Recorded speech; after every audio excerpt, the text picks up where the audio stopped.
അടുത്തത് വൃശ്ചികക്കൂറാണ്. സ്കോർപിയോ എന്നാണ് ഇംഗ്ലീഷിൽ പറയുക. വിശാഖത്തിൻ്റെ അവസാനത്തെ പാദം, അനിഴം, തൃക്കേട്ട ഈ നക്ഷത്രക്കാരാണ് വൃശ്ചികക്കൂറിൽ വരുന്നത്.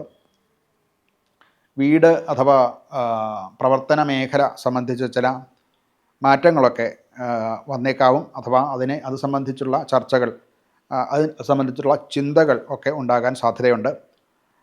റിയൽ എസ്റ്റേറ്റ് മറ്റും കൈകാര്യം ചെയ്യുന്നവർക്ക് ചില തീരുമാനങ്ങളിലേക്ക് എത്താൻ സാധിക്കും.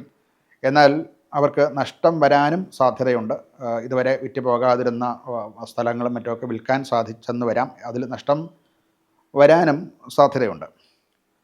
ധനപരമായിട്ട് വീട്, വാഹനം മുതലായിട്ടുള്ള അവയ്ക്ക് വേണ്ടി മുടക്കുന്ന തുക വളരെ കൂടുതലായിട്ട് വരാം.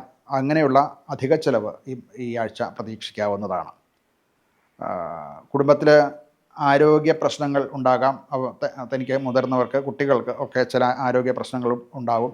അതുമൂലമുള്ള ഉത്കണ്ഠ ഉണ്ടാവുകയും അത് തനിക്ക് മാനസികവും ശാരീരികവുമായിട്ടുള്ള പിരിമുറുക്കങ്ങൾ ഉണ്ടാകാനും സാധ്യതയുണ്ട്. കുടുംബത്തിൽ മാതാവ്, മാതൃതുല്യരായിട്ടുള്ള ആൾക്കാർ, മാതൃ സഹോദരിമാർ, അതുപോലെ മാതാമഹി, അവരുടെ ബന്ധുക്കൾ, ഇങ്ങനെയുള്ള ആൾക്കാരുമായിട്ട് കൂടിച്ചേരാനും അവരുടെ ഒരു അനുഗ്രഹം സിദ്ധിക്കാനും ഉള്ള സാധ്യത കാണുന്നുണ്ട്. ഇവർക്ക് ഒരു പരിഹാരം എന്ന നിലയ്ക്ക് തിങ്കളാഴ്ച ദിവസം ശിവന് പാലുകൊണ്ട് അഭിഷേകം നടത്തുന്നത് നല്ലതാണ്. അതുപോലെ പാൽപ്പായസം, പാലുകൊണ്ടുള്ള വസ്തുക്കൾ ഉണ്ടാക്കി കുട്ടികൾക്ക് കൊടുത്ത് അവരുടെ കുട്ടികളുടേതായിട്ടുള്ള അനുഗ്രഹം